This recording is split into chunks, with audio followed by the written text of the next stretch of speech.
निकिता अपने मायके में अपनी माँ और पिता के साथ रहा करती थी। निकिता की माँ भी निकिता की तरह आलसी और चटोरी किस्म की थी। दोनों माँ बेटी अक्सर खाना ना बनाना पड़े इसलिए बाहर से ही खाना मंगवा लेते या खुद बाहर जाकर खा लेती। पर शादी के बाद जब निकिता ससुराल आती है तो उससे बाहर का खाना नहीं मिलता और घर का खाना उसके गले से नीचे नहीं उतरता। ऐसे ही एक दिन पूरा परिवार साथ में बैठकर खाना खा रहा होता है।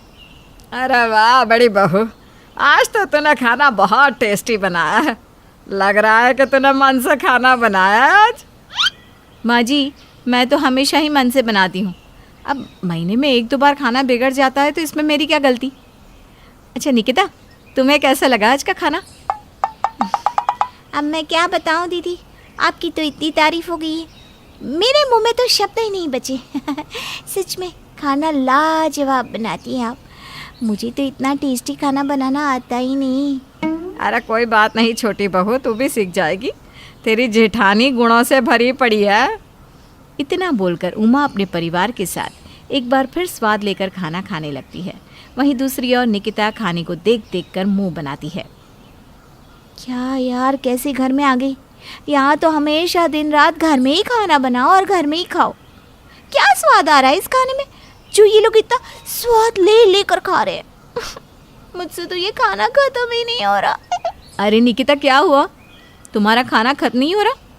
तुम्हें खाना अच्छा नहीं लगा क्या? अरे नहीं नहीं दीदी, खाना बहुत अच्छा है। बस मेरी ना थोड़ी तबीयत ठीक नहीं है, अगर मैं आराम कर लूँगी तो ठीक लगेगा। अच्छा चलती हूँ मैं। निकिता तबीयत खराब होने का बहाना लगाकर अपने कमरे में चली जाती है और अपने पति नितिन को फ़ोन करती है। नितिन कहाँ हैं आप? देखिए जहाँ भी है वहाँ से आते हुए मेरे लिए बाहर का कुछ भी खाने को ले आना। पिछले 24 घंटे से मैंने बाहर का कुछ नहीं खाया। मुझसे खाना नहीं खाया जा रहा, मेरा गला भी सूख रहा है बाहर का खाना खाने के लिए। निकिता, मुझे आने में लेट हो जाएगा, शायद मैं रात को 12 बजाऊँ, और इतनी रात को दुकान कहाँ खुली रहती है? नहीं ला सकते मेरे लिए तो बाहर से कुछ ऑर्डर कर दीजिए। मैं घर में किसी को पता नहीं चलने दूंगी और छुप कर अपने कमरे में खा लूँगी। अच्छा ठीक है, पर देखो मैं रोज़ रोज़ बाहर का तुम्हें नहीं खिलाने वाला, और अगर बीमार पड़ गई ना तो तुम्हें तुम्हारे मायके भेज दूंगा, इसलिए बाहर का खाना कम करो। नितिन निकिता के लिए बाहर का खाना ऑर्डर कर देता है। निकिता अपने ससुराल वालों से छुपकर अपने कमरे में बैठकर बाहर का खाना खाती है। पता नहीं ये रेस्टोरेंट वाले अपने खाने में क्या डालते हैं। कितना लाजवाब खाना बनाते हैं। पता नहीं घर के लोग घर का खाना कैसे खा लेते हैं। मैंने पिछले 24 घंटे से बाहर का कुछ नहीं खाया, मेरी तो तबीयत बिगड़ने लगी, पर अब लग रहा है जैसे जान में जान आ गई। निकिता बड़ा ही स्वाद लेकर अपने कमरे में बैठकर बाहर का खाना खाती है। अब इसी तरह से निकिता घर का खाना ना खाकर कभी खुद बाहर जाकर खा लेती तो कभी ऑर्डर करके घर मंगवाकर बाहर का खा लेती। पर उसकी ये चोरी एक दिन उसकी जेठानी पकड़ लेती है जब निकिता कविता के साथ बाहर मार्केट जाती है। दीदी चलिए ना, हक्का नूडल्स खाते हैं। इस घर में तो बाहर का कुछ भी नहीं आता, मेरा बड़ा दिल कर रहा है। चलिए ना दीदी। अरे निकिता, मैं बाहर का नहीं खाती, मेरा तो जो भी मन करता है घर में ही बनाकर खा लेती हूँ।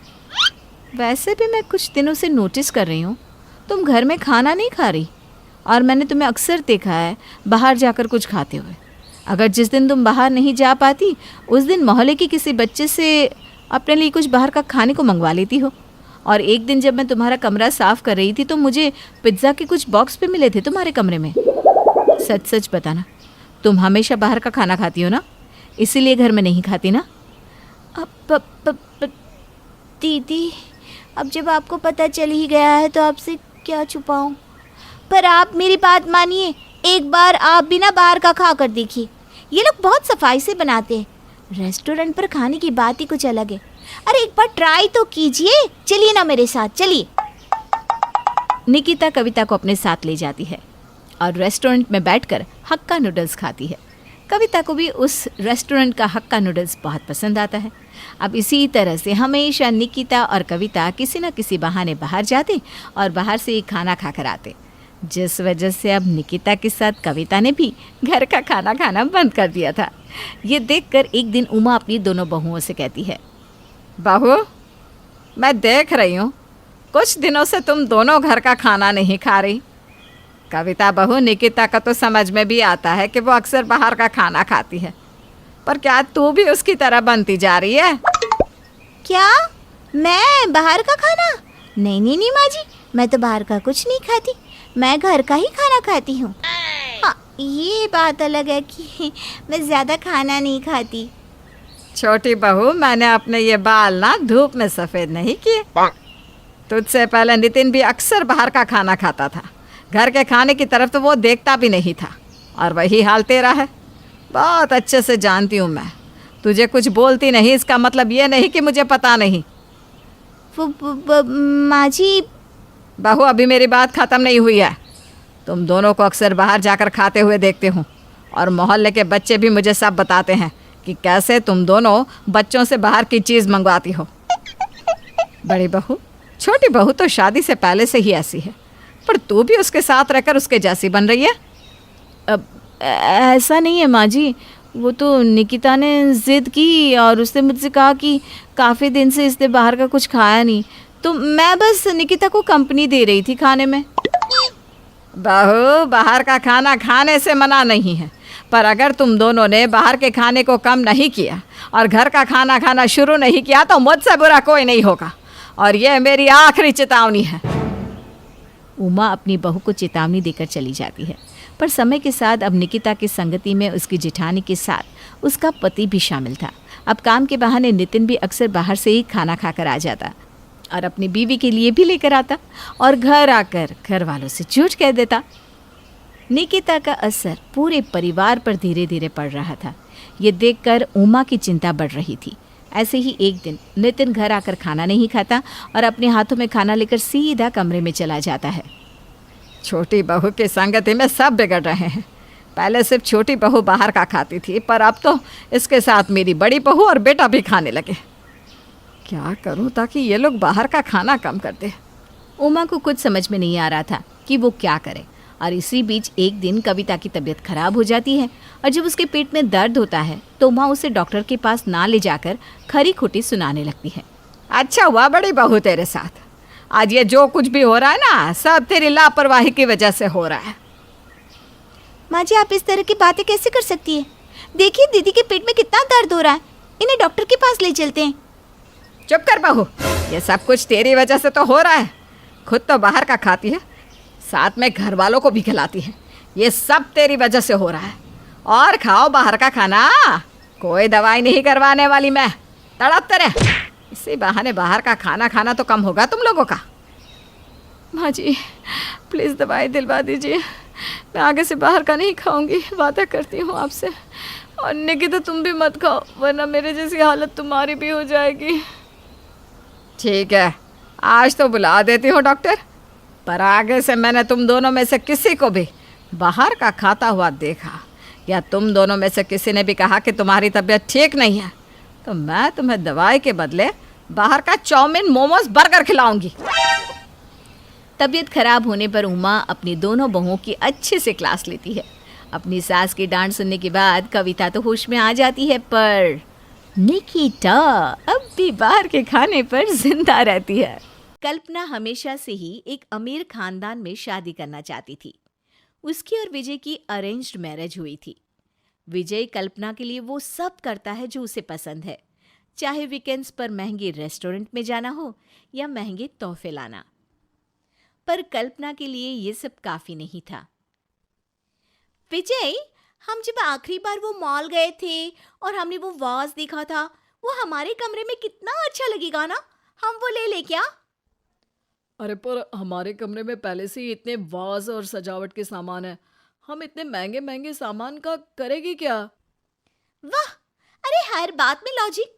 कभी मेरी इच्छाओं का भी ध्यान रखा किया करो। वो मेरी सहेली शीना है ना, इतने शान से रहती है, महंगे कपड़े, बड़ा घर, बाहर घूमना, क्या बढ़िया जिंदगी है उसकी। और यहाँ हम हर हफ्ते का हिसाब ही करते रहते हैं, शादी के पहले क्या क्या सपने देखे थे। शाम को कल्पना सब्जी खरीदने जाती है। भैया, मशरूम थोड़े महंगे हैं आपके। अरे कोई बात नहीं ना, आप आलू ले लो। आप कहें तो मैं आपको मशरूम दिलवा सकता हूँ, पिछले 3-4 बार से मैंने देखा कि आप मशरूम या कोई एक्सोटिक सब्जी का भाव सुन के खरीदती नहीं है। अरे नहीं, वो तो मैं ऐसे ही रेट पूछने के लिए, ताकि पता रहे, हाँ, अपडेट रह पाऊँ। ओह ऐसा। आपको कहीं जाना है, मैं ड्रॉप कर दूं क्या? अरे नाम का भी पता नहीं, ऐसे कैसे बैठ जाऊँ आपके साथ? नाम संकेत, और पता जब घर आना तो पूछ लेना। ठीक है, ड्रॉप कर ही दो। कल्पना संकेत की कार में बैठ जाती है। वैसे आप रहती कहाँ हैं? बातों बातों में कल्पना संकेत को सब बता देती है। ओह, तो आपके पति जॉब करते हैं? हाँ, कहने को तो फुल टाइम जॉब करते हैं, पर पैसा पार्ट टाइम कभी नहीं आता। मेरी तो लाइफ ही खराब हो गई उनके साथ शादी करके। कल्पना की रोती शक्ल देखकर संकेत को बुरा लगता है। अगर आपको कोई भी परेशानी है तो आप ये मेरा नंबर ले लीजिए, मैं पास ही में रहता हूँ। अगले दिन फिर कल्पना जानबूझकर संकेत से टकरा जाती है। धीरे धीरे दोनों रोज उसी समय मिलने लगते हैं।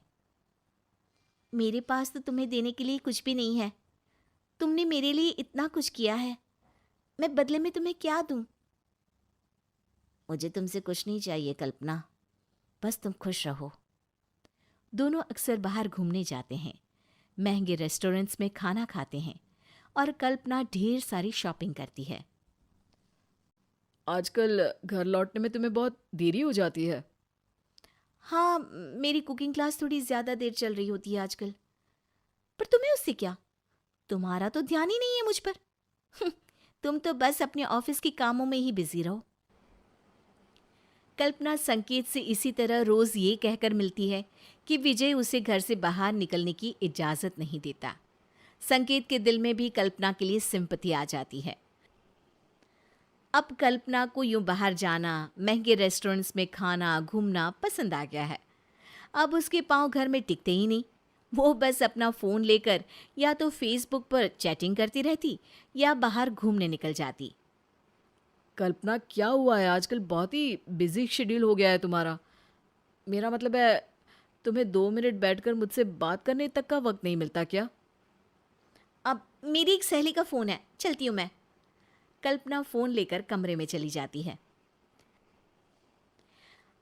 हाँ सोमेश, कॉलेज की बात तो तुम भूल ही गए कि हम कितना साथ घुमा करते थे। शादी की बात तो मेरा जीवन ही बर्बाद हो गया है। विजय को मेरा किसी से फ़ोन पर बात करना भी पसंद नहीं है। मैं तो बिल्कुल अकेली हो गई हूँ। अरे अरे प्लीज़ तुम रो मत कल्पना, आज मिलते हैं ना, तुम दिल खोलकर मुझसे सब शेयर कर सकती हो। आंसू तो हम लड़कियों का सबसे अच्छा गहना होता है। इन्हें प्यास काटने में क्यों बर्बाद करूं भला? कभी तो खुद के भले के लिए इस्तेमाल कर ही सकती हूँ मैं। कल्पना और सोमेश एक बड़े से मॉल में जाते हैं। कल्पना मॉल में आकर बहुत खुश हो जाती है। तभी अचानक उसे वहाँ संकेत दिखता है। जैसे तैसे अपना मुंह छुपाकर वहाँ से बाहर निकलने लगती है। उतने में विजय से जाकर टकरा जाती है। अब विजय, तुम यहाँ? हाँ मैं, क्यों मैं नहीं आ सकता यहाँ तुम्हारे साथ मॉल में? तुम अगर मुझे बता देती कि तुम और सोमेश यहाँ आ रहे हो तो मैं भी तुम्हें ज्वाइन कर लेता। कल्पना की नज़रें शर्म से झुक जाती हैं। पर तुम्हें कैसे पता कि मैं यहाँ हूँ? तुम लैपटॉप से फेसबुक लॉग आउट करना तो भूल ही गई थी। तभी पीछे से संकेत आ जाता है। हे कल्पना, क्या कर रही हो यहाँ पर? अरे मैंने पीछे बिल्कुल तुम्हारे जैसा ही कोई देखा, फिर सोचा तुम्हारा खड़ूस पति तुमको ऐसे थोड़ी ना घूमने देगा। अच्छा, मैं तुम्हें घूमने नहीं देता? और ये कौन है? अरे हो क्या रहा है? कल्पना फूट फूट कर रोने लगती है। मैं बहुत दुखी रहने लगी थी। मेरी जिंदगी बर्बाद हो गई थी। कोई मुझे देवदासी कहता था। मैं इतनी दुखी थी कि अल्ताफ राजा की शायरी मुझे अपनी जिंदगी का किस्सा लगता था, तो मैंने बाहर भी लोगों से दोस्ती की, पर दुख तो दुख है, जैसे मिठाई पे मक्खी लगी रहती है, मेरे ऊपर दुख। बस करो, ये रोना धोना नहीं चलेगा अब तुम्हारा। मैंने तुम्हारा असली चेहरा देख लिया है। मैंने भी यार। और मैंने भी, पहली बार में ही। ओह मेरी तो जिंदगी बर्बाद हो गई। रहने दो तुम, रोना तो मुझे चाहिए कि मेरी जिंदगी में तुम आई। हाँ, रोना तो मुझे भी चाहिए कि तुम मेरी जिंदगी में आई। अरे रोना तो मुझे भी चाहिए कि तुम मेरी जिंदगी में। पहले मेरी बीवी चोरी कर ली, अब मेरा डायलॉग भी चोरी कर रहे हो। निकलो यहां से, चलो निकलो। संकेत और सोमेश वहां से चले जाते हैं। विजय कल्पना से थोड़ा दूर जाकर बैठ जाता है। कल्पना का रोना जारी है। तभी वहां एक नया लड़का आता है। हाय कल्पना, कैसी हो तुम? अरे रो क्यों रही हो? तुम्हारे निकम्मे कंजूस पति ने फिर से कुछ दिलवाने का मना तो नहीं कर दिया? अब ये कौन है? ऐसे और लोग हैं, ये तीसरा है, 7 है टोटल।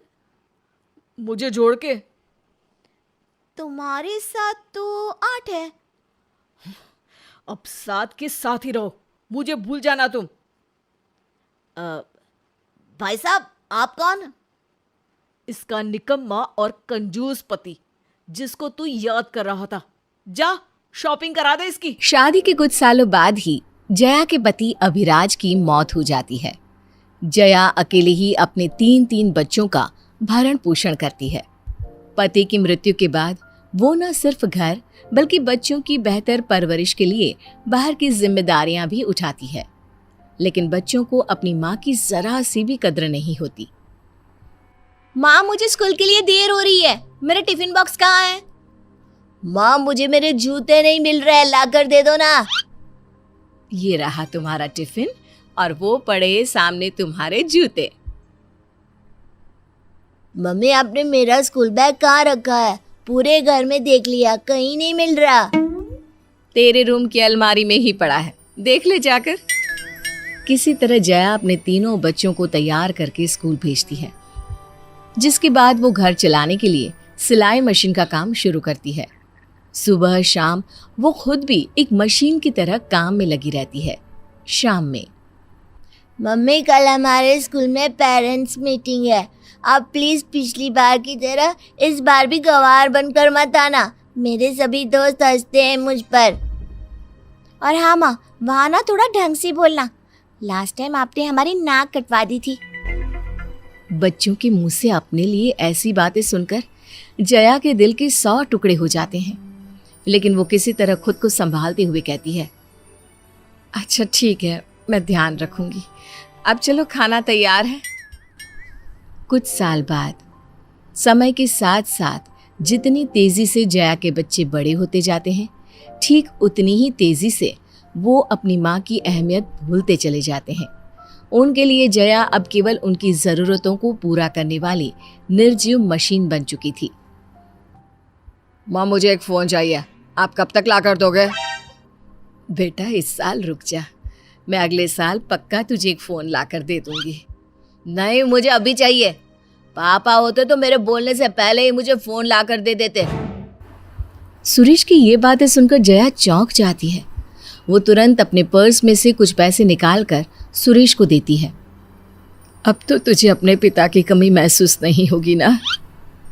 सुरेश कुछ कहता, इतने में ललिता और अमर वहां आ जाते हैं और कहने लगते हैं, हमारी ज़रूरतों का क्या मम्मी? हमें भी तो चाहिए। हमारी भी तो कुछ ज़रूरतें हैं, उन्हें कौन पूरा करेगा? हाँ माँ, आप ना हमें अच्छे कपड़े देती है, ना ही खाना। भला ये जीना भी कोई जीना है? ये सब सुनकर जया की आंखों से आंसू बहने लगते हैं। अब जया अपनी बच्चों की सभी ज़रूरतों को पूरा करने के लिए दिन रात काम पर लगी रहती। बच्चों के लिए खाना कम ना पड़े, इसलिए जया ने दिन में सिर्फ एक ही टाइम रोटी खाना शुरू कर दिया। धीरे धीरे जया की हालत भी बिगड़ती जा रही थी, लेकिन फिर भी वो रुकती नहीं है। मम्मी, मुझे कॉलेज में एडमिशन के लिए 75,000 रुपया चाहिए। बेटा, इतने महंगे कॉलेज में पढ़ना ज़रूरी है क्या? मैं इतने पैसे कहाँ से लाऊंगी? वो सब मुझे नहीं पता। मेरी सारी फ्रेंड्स उसी कॉलेज से पढ़ रही हैं, इसलिए मुझे भी वहीं पढ़ना है। ललिता की जिद के आगे जया अपना माथा टेकते हुए पास पड़े पर्स को टटोलती है, जिसमें एक फूटी कौड़ी नहीं होती। मेरे पास अभी एक भी रुपया नहीं है, तू शाम तक इंतजार कर, मैं पैसे की व्यवस्था करती हूँ। ठीक है। इतना कहकर ललिता अपने रूम में चली जाती है। शाम तक जया जैसे तैसे 75,000 रुपये का भी बंदोबस्त कर लेती है, लेकिन तभी मम्मी बाहर आना जरा, देखो मैं अपने साथ किसे लेकर आया हूँ। जया बाहर आती है। ये कौन है बेटा? ये सुहानी है माँ, मेरी कॉलेज की फ्रेंड। अब हमने शादी कर ली है। क्या? तूने शादी कर ली और तू मुझे अब बता रहा है? माँ आपको पहले बताकर होता भी क्या? वैसे भी आपके पास तो कभी पैसे ही नहीं होते, इसलिए हमने मंदिर में शादी कर ली। वाओ भाभी, आप कितनी सुंदर लग रही हो। भाई आपकी पसंद तो बहुत अच्छी है। अमर, तूने इस तरह चोरी छिपे शादी करके बिल्कुल अच्छा नहीं किया। हमें नहीं तो कम से कम लड़की के घर वालों को तो बताना चाहिए। मैंने घर में बताया था आंटी जी, पर क्या है ना, मेरे घर वाले बहुत करोड़पति हैं। आप लोगों के कपड़ों से अच्छी तो हमारे घर के नौकरों के कपड़े होते हैं, इसलिए वो कभी भी इस शादी के लिए राजी नहीं होते, तो हमें भाग कर शादी करनी पड़ी। सुहानी तुम थक गई होगी ना, चलो मैं तुम्हें तुम्हारा रूम दिखा देता हूँ। ललिता भी उनके पीछे पीछे रूम में जाती है। भाभी आपकी ये सैंडल तो बहुत ही अच्छे लग रहे हैं, क्या आप मुझे दे सकती हैं प्लीज? अमर ये किस तरह के लोग रहते हैं तुम्हारे घर में? सब भिखारी है क्या यहाँ पर? अरे नहीं नहीं सुहानी, ऐसी बात नहीं है। ललिता तू अपने रूम में जाना। ललिता मुंह बनाते हुए वहां से चली जाती है। अमर, तुम्हारे घर में एसी नहीं है क्या? मैं कैसे रहूंगी इस झोपड़ी में, वो भी बिना एसी के? तुम चिंता क्यों करती हो, मैं आज ही मम्मी से बोलकर हमारे रूम में एसी लगवाने के लिए बात करता हूँ। अमर जया के पास जाता है और उसे घर में एसी लगवाने की बात करता है।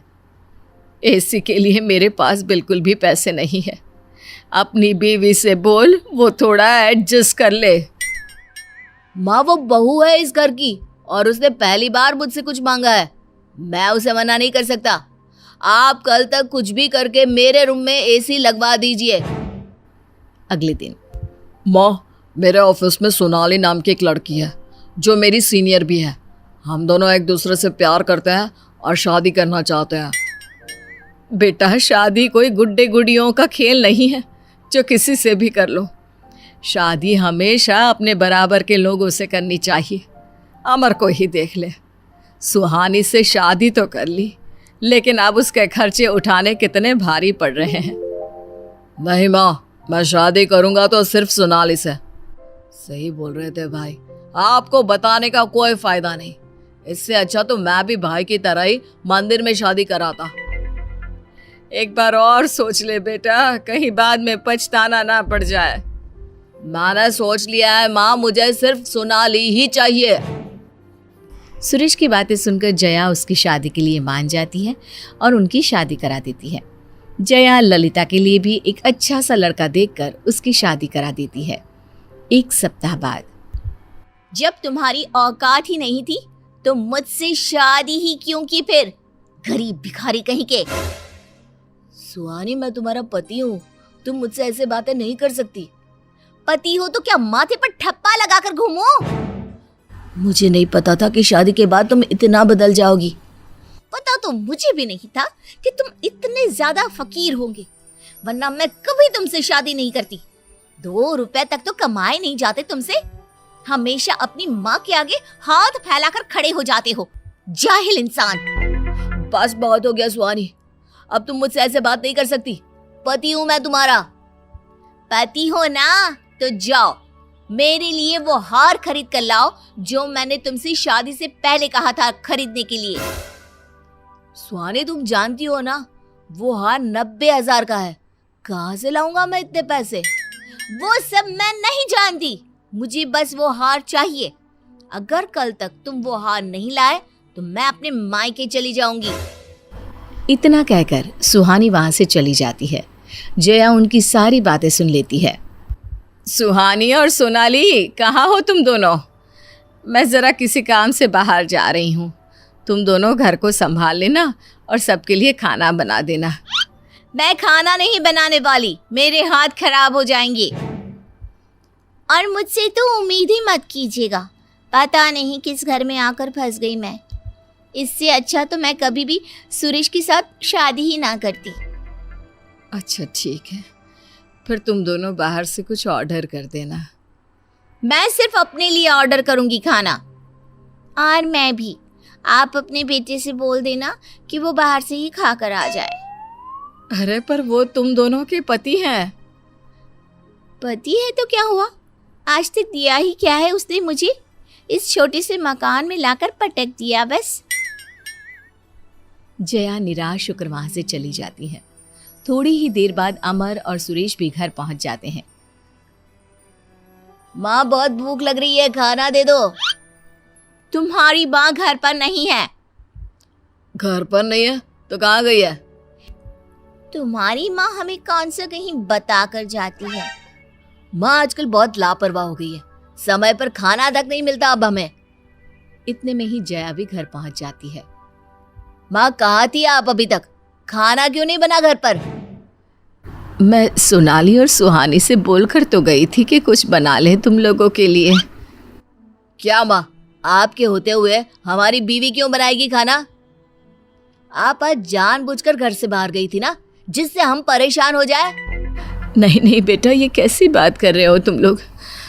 मैं तो बाहर किसी ज़रूरी काम से गई थी। अगर आपका जरूरी काम हो गया हो तो प्लीज हमारे लिए कुछ बना कर ले आओ, बहुत भूख लगी है। तुम पूछोगे नहीं बेटा, मैं किस काम के लिए गई थी बाहर? मुझे आपसे क्या मतलब, आप कुछ भी करें, कहीं भी जाइए, बस आगे से खाना ना टाइम पर बन जाना चाहिए। अपने बच्चों के मुंह से इस तरह से ये सब सुनकर जया बहुत दुखी हो जाती है। वो उनके लिए खाना बनाने चली जाती है। ऐसे ही कुछ महीने बीत जाते हैं। अब जया 80 की हो चुकी होती है। वो ठीक से चल फिर भी नहीं पाती। अमर, अब मैं तुम्हारे साथ इस घर में नहीं रह सकती। तुम्हारे पास ना अच्छे पैसे हैं और ना ही अच्छा मकान, ऊपर से वो बुढ़िया अलग मुसीबत है। मैं तुमसे ज्यादा पढ़ी लिखी और समझदार लड़की हूँ, इसलिए मैं तो कहीं भी आराम से सेटल हो सकती हूँ। तुम देख लो अपना। सोनाली, ऐसा मत बोलो प्लीज़। जैसा तुम कहोगी ठीक मैं वैसा ही करूँगा, पर प्लीज़ तुम ऐसे जाने की बात मत करो। वहीं सुरेश और सुहानी भी उनके कमरे में पहुंचते हैं। इन सब की जड़ ना मम्मी जी हैं। अब मैं भी उन्हें इस घर में बर्दाश्त नहीं कर सकती। सारा दिन बिस्तर पर बैठी रहती है, मुझसे उनकी अब और सेवा नहीं होगी। तुम ठीक कहती हो सुहानी, माँ के कारण ही रोज घर में क्लेश होता है, लेकिन हम माँ का करे तो क्या करें। हम एक काम करते हैं, माँ को वृद्धाश्रम भेज देते हैं, तो वो वहाँ खुश और हम यहाँ खुश। जया अपने बच्चों की सारी बातें सुन लेती है और चुपचाप अपने कमरे में जाकर बैठ जाती है। कुछ ही देर में जया के दोनों बेटे और बहू भी उसके रूम में पहुंच जाते हैं। माँ, हमें आपसे कुछ बात करनी थी। बोलो बेटा। माँ, हम चाहते हैं कि आप वृद्धाश्रम चले जाओ। हाँ माँ, आपकी वजह से हमारी पत्नियाँ भी खुश नहीं है, इसलिए आपको यहाँ से जाना ही पड़ेगा। ठीक है बेटा, मैंने कब मना किया है किसी बात के लिए।